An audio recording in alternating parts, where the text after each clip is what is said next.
A DoorDash driver in Oswego, Illinois, filmed a nude, unconscious man through his window, posted the video on social media where it racked up thousands of views, and when police showed up to investigate, claimed the passed-out customer had sexually assaulted her. The man was drunk, alone on his couch, and had zero fucking idea she was there. The video clearly showed him doing absolutely nothing except being unconscious and nude in his own living room. She filmed a stranger's naked body without consent and tried to flip the script when consequences arrived. This is believe it or bullshit. Olivia Henderson delivered food to a customer's house like any normal DoorDash run. The order was placed, she drove to the address, she had the food. But instead of leaving it at the door and continuing with her shift like a reasonable human being, Henderson noticed something through the window. The customer was passed out drunk and naked. Most people would leave immediately, maybe mention it to nobody ever, and move the fuck on with their lives. Henderson's response was to pull out her phone, start recording through his window, and film this unconscious stranger's nude body for several seconds. She had the food, she had the address, she had every opportunity to just leave. Instead, she chose to create evidence of her own crime. The video went viral within hours. Thousands of people viewed this man's unconscious naked body across social media. Henderson posted it publicly, not to a close friend, not as a private complaint, but to the internet at large for mass consumption. The victim had no idea he was suddenly internet famous. He was sleeping off whatever he'd been drinking that night, probably dreaming about absolutely nothing, definitely not aware his privacy was being violated in broadcast. Meanwhile, his naked body was being shared, commented on, and spread across multiple platforms. Henderson apparently decided this was content worth creating. She looked at an unconscious, vulnerable person and thought this was entertainment. The video spread fast, and someone eventually recognized enough details to identify the location and report the whole fucking mess to police. According to the Oswego Police Department, when officers showed up to investigate the viral video, Henderson immediately changed tactics. She claimed the unconscious man she'd filmed had sexually assaulted her. Read that again. The man she recorded through his window, passed out drunk, alone, motionless on his couch, had somehow assaulted her despite being completely unconscious the entire time. Police reviewed the video evidence Henderson herself had created and posted. The footage showed exactly what happened. A nude man, alone, unconscious, doing absolutely nothing because he was passed out. The victim cooperated fully with investigators because he'd been unconscious during the entire incident and had no clue what the hell was even happening. He woke up to police questions about a video he didn't know existed. Henderson's assault claim collapsed under the weight of her own video evidence. The same footage she posted to humiliate a stranger proved she was lying. But she maintained the story anyway, doubling down on a claim contradicted by the very video she'd shared with thousands of people. The cops charged Henderson with what she actually did, recording someone without consent in a private location where they had every reasonable expectation of privacy. Not assault, not self-defense. Documentation of a crime she committed and posted herself. The man she filmed had broken no laws. He was drunk in his own house, naked in his own living room, unconscious on his own goddamn couch. Henderson filmed him without permission, shared it publicly, let it go viral for entertainment, and then, when legal consequences started materializing, attempted to reframe herself as a victim with a completely fabricated assault claim. So let's review. A delivery driver filmed a drunk, naked, unconscious customer without consent, posted the footage publicly where thousands viewed it, made him go viral against his will, and when police investigated, accused her actual victim of sexual assault, all while the video proof of her complete bullshit was still circulating online with her name attached. That's not bad judgment.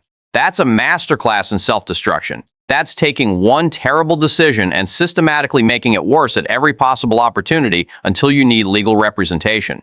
The man was just trying to sleep off too much alcohol in private. Henderson turned him into unwilling content, then into a supposed criminal, then got caught lying about all of it. The cops have the receipts, the video's still out there, and Henderson's facing charges for the crime she filmed herself committing.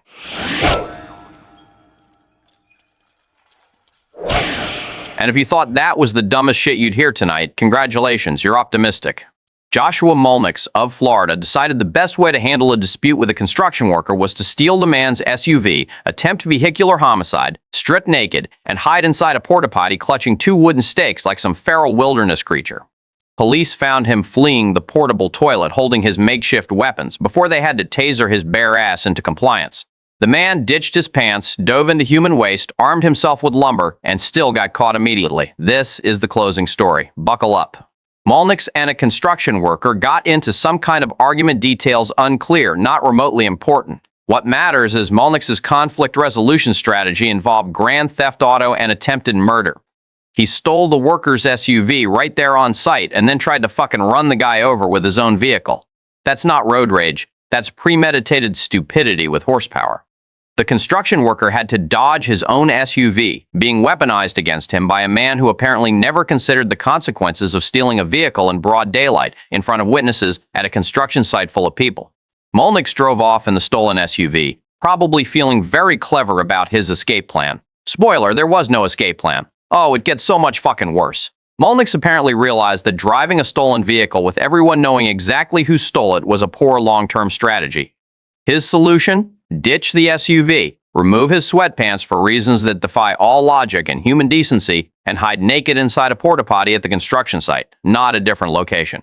The same goddamn construction site where he just committed grand theft auto and attempted vehicular homicide minutes earlier. He took off his pants and climbed into a portable toilet full of chemical waste and human excrement. The man traded pants and freedom for nakedness and shit.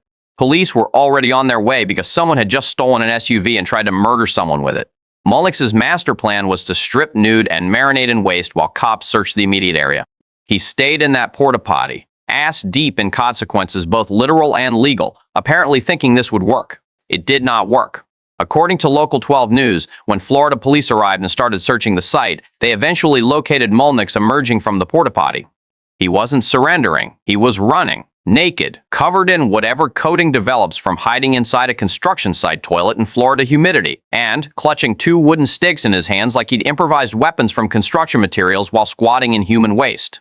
The cops watched this nude man flee a porta potty holding lumber and made the entirely reasonable decision to taser him. Molnick got lit up mid-escape, still holding his steak, still naked, still reeking of his hiding spot.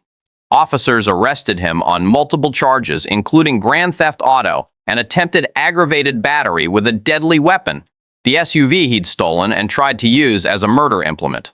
The wooden stakes were apparently his backup plan. Molnick went from driving a stolen vehicle to hiding naked in shit-clutching sticks. So here's what happened. A Florida man escalated a workplace dispute into grand theft auto, attempted vehicular homicide, public nudity, chemical toilet immersion, and getting tasered while wielding improvised wooden weapons. He had a working vehicle. He could have driven literally anywhere. Instead, he stripped naked, hid in the exact location police were already heading to, stayed there long enough to find and grab 2 pieces of wood, and then ran from cops while nude and armed with stakes. The construction worker got his SUV back. Molnick got tased, arrested, covered in porta potty residue, and charged with multiple felonies. The wooden stakes were confiscated as evidence, and somewhere in Florida, a porta potty remains the site of the worst escape plan in criminal history. That's the kind of decision-making that defines this show. Real stories, real stupid, really happened. That's believe it or bullshit. Sound off in the comments. Hit that subscribe button because God knows what other insane shit I'm going to dig up next time.